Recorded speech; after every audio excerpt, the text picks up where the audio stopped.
Sharpe's Havoc. Richard Sharpe and the Battle of Oporto is the seventh historical novel in the Richard Sharpe series by Bernard Cornwell, first published in 2003. The story is set largely in Portugal during General Arthur Wellesley's Oporto campaign in 1809, part of the Napoleonic Wars. Plot summary: Lieutenant Richard Sharpe, leading his men of the 95th Rifles in retreat from the French victory at Oporto, are unexpectedly saved by a small detachment of Portuguese soldiers led by Lt.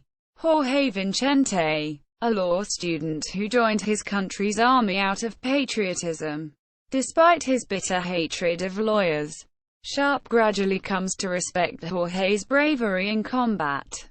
While the British army is in retreat, Sharpe and his men are ordered to help retrieve a young Englishwoman, Kate Savage, the daughter of a prominent port merchant, recently deceased. For unknown reasons, she decided not to flee the city with her mother. In going to retrieve Kate, Sharpe and his men are caught up in the scheming of Colonel Christopher, a turncoat spy for the British Foreign Office, initially sent to Portugal to investigate the possibility that Marshal Soult might decide to declare himself King of Portugal, and thus cut himself off from Napoleon. Christopher has instead decided to use the situation to his own enrichment.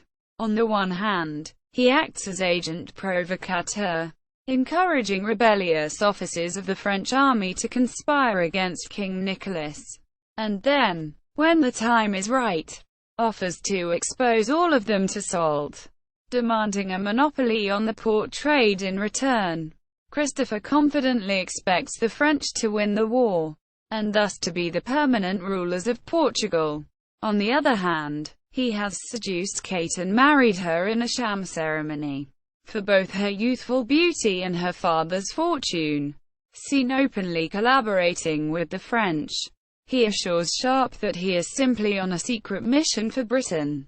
Sharpe is temporarily duped, but realizes the truth when he and his men are ambushed by a French detachment.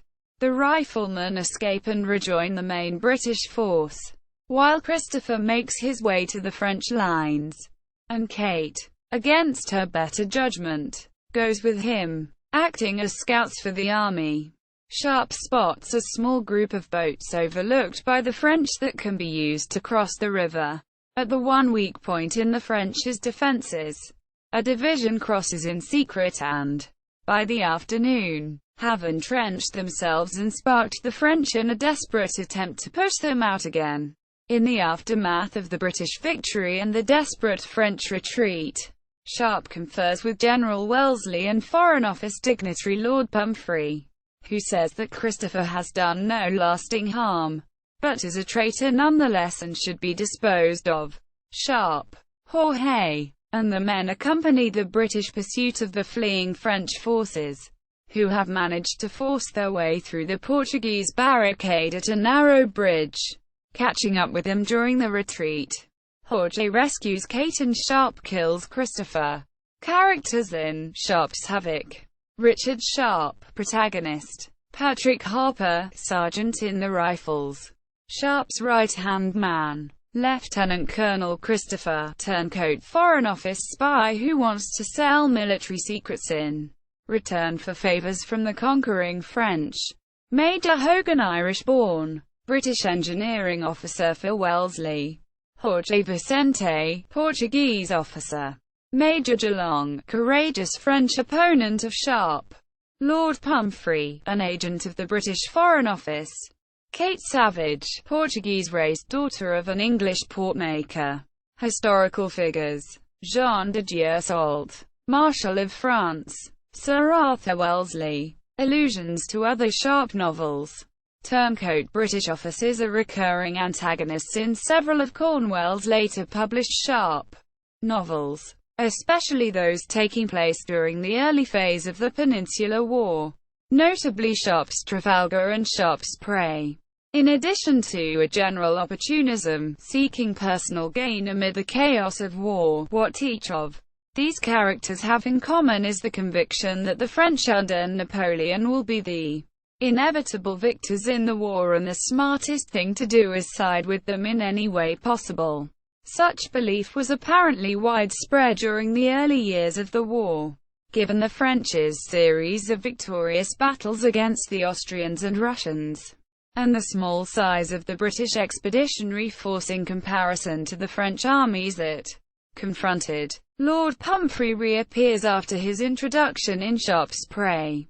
His internal thoughts confirm that he ordered the murders of Sharpe's love interest from that novel, Astrid, and her father, which Sharpe himself will not discover until the events of Sharpe's Fury, which takes place 2 years later. In the subsequent novel, Sharpe's Escape, Kate has married Jorge and is pregnant with his child.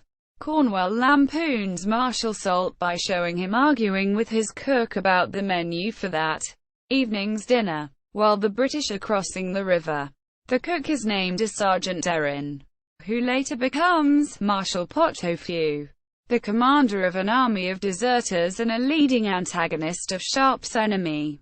Literary and historical. Christopher is fond of quoting a line from William Shakespeare's Hamlet: "There are more things in heaven and earth, Horatio, than are dreamt of in your philosophy." Christopher uses the line as a subtle insult, and as a means of overawing his critics, implying that all his treachery is actually part of some elaborate, secret scheme for the greater good, beyond their understanding. In his historical note, Cornwell said that he based the character of Major DeLong on the real-life DeLong, who is mentioned only briefly in the histories as a valorous French officer who almost single-handedly saved Soult's army during the retreat by leading an attack on the Portuguese roadblock. Cornwell calls DeLong a rather Sharpe-like figure, and even bases his appearance on that of Sharpe, as described in the earlier novels. Cole. Christopher emulates Marshal André Massena in having Kate dress in a man's hussar uniform that shows off her figure. Publication history. It is the 20th full-length novel in the series in order of publication, and takes place between the events of Sharpe's Rifles and Sharpe's Eagle. Cornwell, Bernard. 7 April 2003. Sharpe's Havoc. 1st ed. London. HarperCollins. ISBN 000712010-9. Section from Bernard Cornwell's website on Sharpe's Havoc.